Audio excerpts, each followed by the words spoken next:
What is up, guys? How are we doing? Welcome back to another episode of the Jedi In Exile, where we are continuing our series where we are chatting through our thoughts on Season 2 of The Bad Batch. Yep. So today we are going to be chatting about Episode 4, which is Faster. So without further ado, let's jump straight in.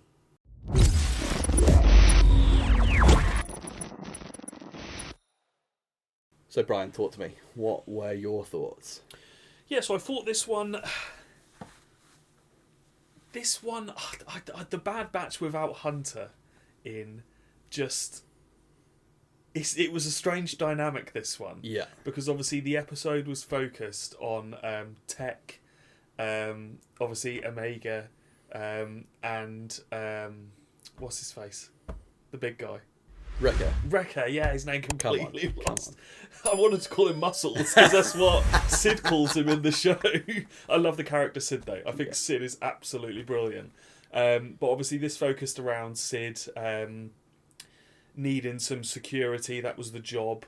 Hunter and Echo were away on another job, transporting Nerf nuggets or something. Yeah, just some food. Yeah, thing. they're obviously doing, small jobs now because they couldn't get the heist right at Dooku's palace. So the episode centers obviously on this race. Sid owes this gangster mob guy some money. Yeah. Tech ends up, as he does, winning the kind of futuristic pod race. Being the hero. The droid was this Teo. It was quite funny actually. I thought he was quite a comedic character. So the episode was good. I mean, the runtime was I think about 24 minutes. By the time you take off, start and end all the Disney crap. So I thought the episode was good, but all I'm interested in with the Bad Batch is seeing the regulars, the clones. I want to see the Imperial Army. I want to see the Imperial Senate. I want to see how that all fits in. I don't really care about a race on where they are at the moment. But I get it's like Andor, it's like Kenobi. It's obviously building to it. Yeah.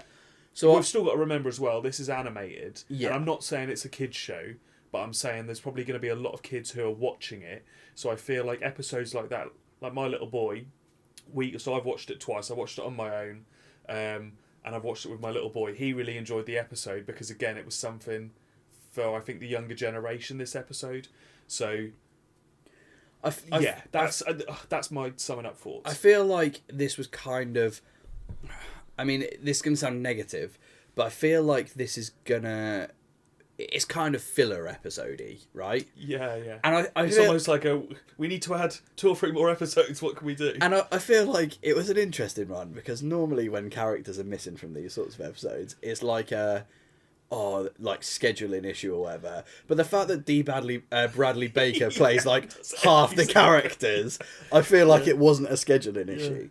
So I think that maybe what we will end up seeing is this will be laying some foundation for something. And we know that Filoni does it all the time, right? Where there's a little thing and you kind of go, it's throwaway. It just happened because they needed a filler episode, and then later down the line there's going to be something you're going to go, that's why that happened. I think the big thing that made me think that was right at the end of the episode where the gangster turns around to them and says, be careful of Sid. Loyalty's not a two-way street with her. Watch your backs. Yeah. And I feel like that line will come back and haunt the Bad Batch, maybe. Well, and that's something. Obviously, she's looking out for herself. She's isn't she? tight for money. We know from series 1. She just used those clones. She used, the Bad Batch to basically help her out of a tight spot. Well, she's tight for money, and we know or we suspect that the fact that some of the Empire know that the Bad Batch is still kicking about, that potentially a bounty would be offered or a reward would be offered, and there's every possibility that she's willing to cash in on that. I was thinking it was so strange during the race that Tech gave his name. He's got thousands of people chanting Tech. There's got to be Imperial spies all over the show, trying to make a buck. They sell, the gossip, whatever. So it seemed weird how he wouldn't have given an alias. Well, maybe that's what this is all kind of leading up to. The thing for me was Tech doing it for the geeks out there, being the hero for the geeks out there. Didn't need his weapons. That's where it's you almost how are you going to do it without your weapons? You put all the power to the deflector shield? I actually enjoyed the episode, despite the fact that it was kind of a little bit out there in regards to it doesn't really seem to fit the overarching narrative and the fact that some of the key players were missing. I did actually enjoy it. Yeah, well, 16 episodes are in the series, like it's, you know... I thought it was interesting that we thought that we might be getting some Coruscant flashbacks because of the tunnel, like the tunnel that... is it Anakin and Obi-Wan go through in Attack of the Clones? Yeah. And it actually ended up being from this episode, from the race. But the kind of... The whole, like, racing thing was, like...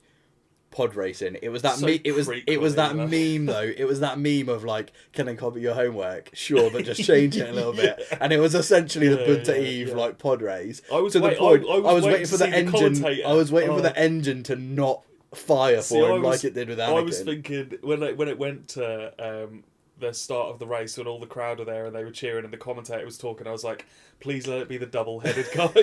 That and then have like Jabba the Hutt. Oh, Quadraneros! Haven't boosted.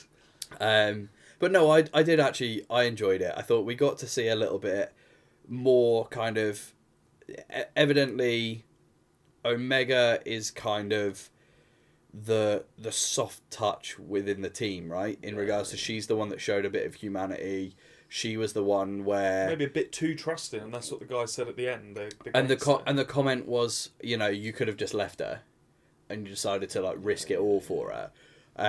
So I think that's going to be telling and potentially take us on a little bit of a storyline. And obviously we got the big something that we haven't really addressed this season is that we got the big bombshell that Omega is essentially... I was literally just thinking Boba's about this. like... When are we going to find out her story? Because that is something I think we've kind of overlooked in the whole, you know, seeing the regulars, seeing how they work in the Imperial Army, seeing what the Bad Batch are doing.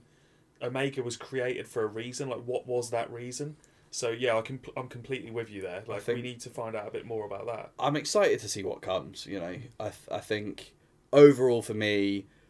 felt like a filler episode in that it kind of sat slightly away from everything, but still enjoyed it. Like you said, I think it's one of those where you could probably watch it as a little bit of a standalone episode as long as you kind of knew roughly who some of the people were. It would be all right. Like, you know? No, I completely agree. Cool. Nice. That pretty much sums it up for us, guys. And if you enjoyed hearing us talk about that, why not click right here and check out some of our other awesome Star Wars content. And other than that, guys, we will see you all real soon in the next one. May the Force be with you all.